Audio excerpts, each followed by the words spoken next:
Thing on? All right, good morning.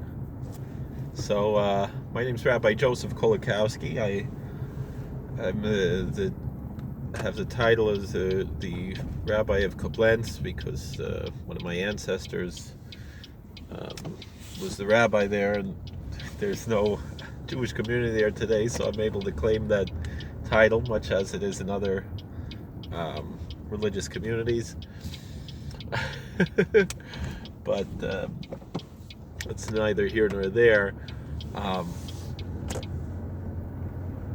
but I'm here to answer today. Akriti Matu has a question on Quora.com. Quora.com is, I have a love-hate relationship with Quora.com. I sometimes find it actually quite annoying to read, and but this was a pretty good question here. And a very simple question, but I don't have a simple answer. I tend to be verbose. So this is going to be a long video, probably, but I only have 56 minutes before I run out of memory. And I really want to make a video on a pretty different subject, to be honest. But Akriti Matu asked on Quora.com, what is the Hasidic community? And I could talk all day about what is the Hasidic community. Let's try to capsulize the answer that I could give as best as I can. So, first of all, Hasidism is a form of Judaism, so we speak of Hasidic Judaism. It's a movement that began actually. We're celebrating the anniversary of this movement's beginning. There's question as to which year it was, whether it was 1734 or 1736. But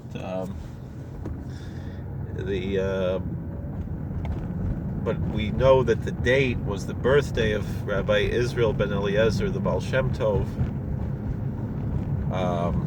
which is the 18th, on the Hebrew calendar, the 18th day of Elul, Chai Elul, which is coming up this Tuesday night and Wednesday. And it's still, to a certain extent, celebrated in the Hasidic communities as not an actual holiday, but as somewhat of a minor observance. And there are several days like this that exist in these communities. And I tend to make comparisons in comparative religions. Now, if you're not familiar with the other religions I'm referring to, I don't know how helpful it is. It's kind of like, we describe something that that we put on as part of our religious devotion, we call tefillin. And there's a word that came into the English through the Greek. It appears, I believe, one time, maybe more than once, in the Christian Bible, what they call the New Testament. So they translate as phylacteries. So, if you, what's tefillin? And then you say, well, they're phylacteries. Well, that doesn't help very much. But on the other hand, if someone is familiar with comparative religion, I'm going to pretty much be speaking in terms of comparative religion, making comparisons and not explaining the comparisons as much. This is not something that you would typically find in my community, but it is something that,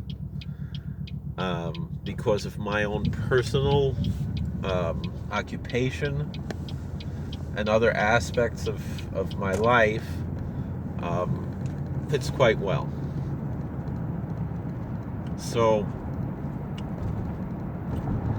the first thing that I'm comparing it to is how I understand Lutherans and some other Protestants celebrate Reformation Day. I don't remember exactly when it is, but I remember that it was the 500th anniversary about a year or two ago, 2 years ago, I believe. I don't remember, sometime in October, but I remember someone was mentioning that to me and they were excited about it. Excuse me. Not all Protestants necessarily will express that, but I guess particularly Lutherans, others, that's something very special in their tradition to mark that day. And in a similar way, Chai Elul could be like that. So even though I'm not going to be speaking much about what Chai Elul is, the 18th day of Elul, but I find it interesting that this question should come up just a few days before Chai Elul. But so that being said, since we have a general date that would be the 36th birthday of the Baal Shem Tov, although we're not clear whether he was born in 1698 or in 1700, but it was sometime around that time. So we're talking about a movement that began in the 1730s, and by the mid-1800s was one of the dominant movements in the Jewish community, particularly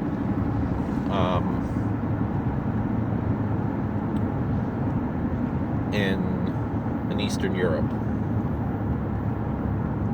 And in many countries it was the dominant movement in Eastern Europe through most of the 19th century.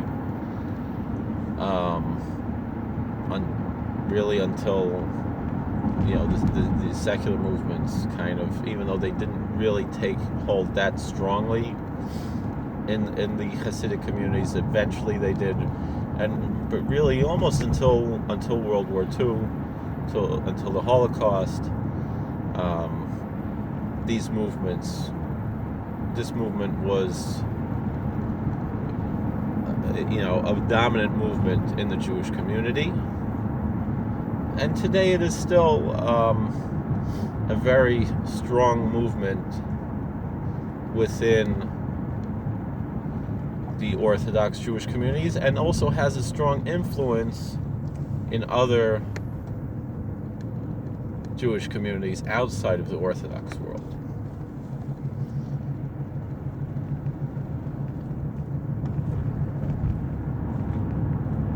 And it's a movement that's essentially linked to one person, Rabbi Israel, the son of Rabbi Eliezer, the Baal Shem Tov. It's not clear that either of them were actually ordained rabbis, but quite often the honorific of Reb or Rabbi is almost the equivalent of Mr., particularly when dealing with a married Jewish male, even if he was not necessarily a rabbi of a community. When the movement began, it met a lot of opposition by the rabbinic establishment, but it also, in a certain sense, was embraced by the rabbinic establishment. So it led to a big rift also in the Jewish community. However, some historians, I'm not sure who, one of my rabbis mentioned this to me, but he didn't mention which historian it was, have suggested that actually the Hasidic movement can be traced in its roots much earlier, already into the 1400s, 1500s, certainly the early 1600s. The Maharal of Prague, who interestingly is one of my ancestors, and his yard site, which is equivalent how in a lot of the traditional Christian churches have saint days. The way the Hasidic community celebrates yard sites is very similar to this.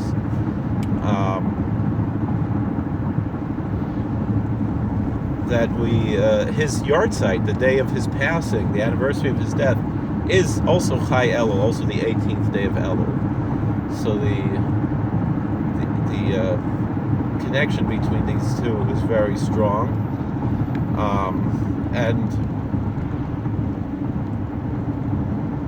as I mentioned, that I'm descendant of a particular famous rabbi from Germany who was a descendant of the Maharal. So I'm also a descendant of the Maharal, and so it's traditional in the Hasidic community for a lot of rabbis to take a name, a title of a chief rabbi or a grand rabbi of a town or a city, even if they've never been there, if one of their ancestors served there as the chief rabbi. And certainly if a rabbi serves as a chief rabbi or a grand rabbi in that town, all the more so they will, but that's much less common today than it was in earlier days when, generally, if a rabbi his name was associated with a town, it was because he lived there. And today, it's more that these titles have continued and followed these rabbis, and if they have a community, not all of these rabbis have a community. I don't really have a community to speak of. I have students around the world, but I don't have like a community that I lead. But this name will follow, the community members. They'll say they're a chassid of this community, which more often than not will be a name of a town somewhere, usually in Eastern Europe, but not always. Sometimes even cities in America will follow the rabbis to Israel and their communities, and so you have a Bostoner Hasidim and a Bostoner Rebbe, several Bostoner Rebbes, a Pittsburgher Rebbe, a Clevelander Rebbe, actually more than one Clevelander Rebbe, and so forth. For a while I was called Richmonder Rav, and there's a difference between a Rav and a Rebbe. We'll leave that for now. But they would call me the Richmonder because I was actually Rav in Richmond. But then when I opened my own shul there, when at the time I did have somewhat of a small community, and we broke away from the main community, I feel it's worthwhile to honor one of my ancestors in that way, and nobody else took that name, so it's there for the taking. And now I work as a chaplain in a prison, and each religious community has a name, so meaning the Catholic Church has a name after a particular saint, and so too. So I named the Jewish community after my ancestor, the Chavos Yair. So it's Congregation Chavos Yair of Koblenz. But I'm really getting off subject here. I wasted 12 minutes already. So let's just end this video here, and I'm not even going to put a title on this. Just going to upload it if anybody wants to watch it, and we can start over again. Alright, thank you for watching. God bless. Please like, share, and subscribe, comment. We'll see you later.